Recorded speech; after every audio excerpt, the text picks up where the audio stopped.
Hello and welcome to this edition of Bayou Time. I'm your host, Keith Whiteside, licensed clinical social worker with Charitable Home Care. Very glad you're joining us. However you may be joining us, we appreciate it very, very much. And sitting next to me is my friend and colleague, Father Wilmer Todd. Father Todd, thanks for being here. Well, good to be here. It's been a while, but yes, always it has. good to come back.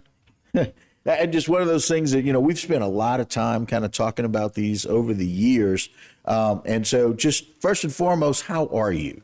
I'm doing well. I'm can't move as quick as I used to, but I'm still moving. Right. Still moving, still doing well. I know still singing. I had the joy of stopping in at St. Joseph, and as I walked in, I can hear you singing and leading song over at the facility. Right. It was just wonderful to be able to see. Yeah, we have about twice a month we have a kind of sing-along, and I have a karaoke machine with flash words on them and get everybody singing. So yeah. We have a good time. Well, it's wonderful. And so we thank you for coming back, especially during a very busy time. And, it's just one of those things where I think people think about, it's kind of interesting. I wonder if as many people would be better off thinking in preparation for what they're going to do and be for Lent as we think about what we're going to do and be for Mardi Gras.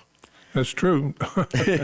And so, but there's a long history back, but as Mardi Gras, Fat Tuesday leading into Ash Wednesday. Right. And of course, it goes way back to the 12th night, right. The Epiphany, actually. And what's happened, things change, but most of the time, sometimes religious things change and secular things don't change. Right. So in the old days, both the Catholic Church and the secular world right. were on the same page with the 12th night, the 12th night of Christmas, right. That type of thing. And so Mardi Gras started on the 12th night, and that was in connection with the Epiphany. The celebration. The Epiphany is when the Magi came and visited Jesus, and they brought gifts, and then and so when and that's the time. Well, the time between Christmas and Epiphany. So Epiphany was a big celebration, and people baked cakes and everything else, and in a lot of places throughout the world, they gave gifts in imitation of the Magi, giving gifts to Jesus.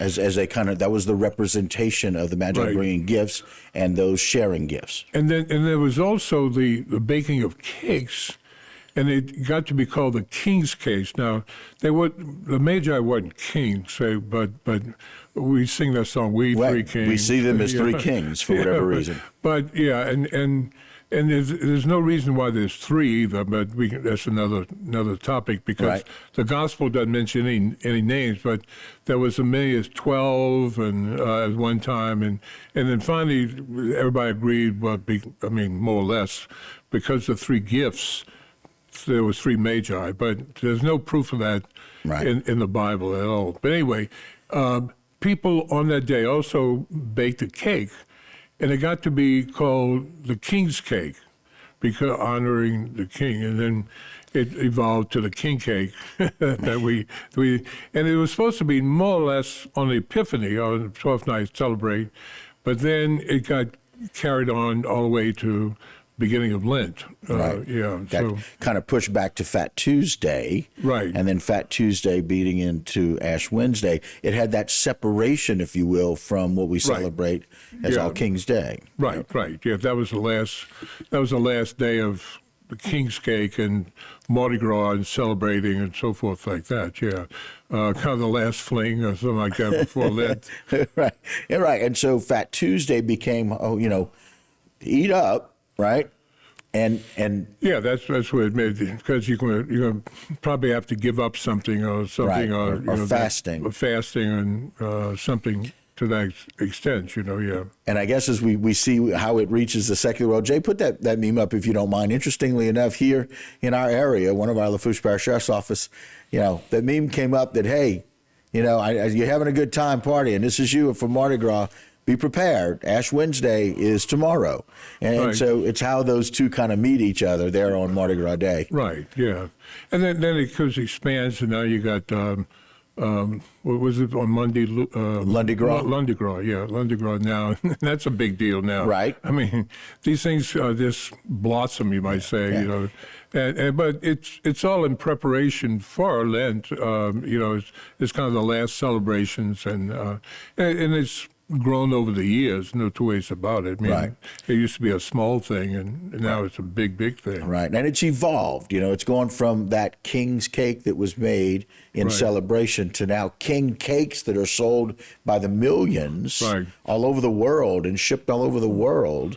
And now they're king cake festivals, and there's, you know, 40 different types of king cakes now instead of a king's cake that was meant to celebrate the king who was bringing gifts to celebrate the child who was born. Yeah. So it's interesting history. The whole thing too is that they didn't always have a little baby in it. They had some different things, beans and pecans and different other things. And then eventually they put babies, now they took the babies out. Because people were swallowing them and having problems.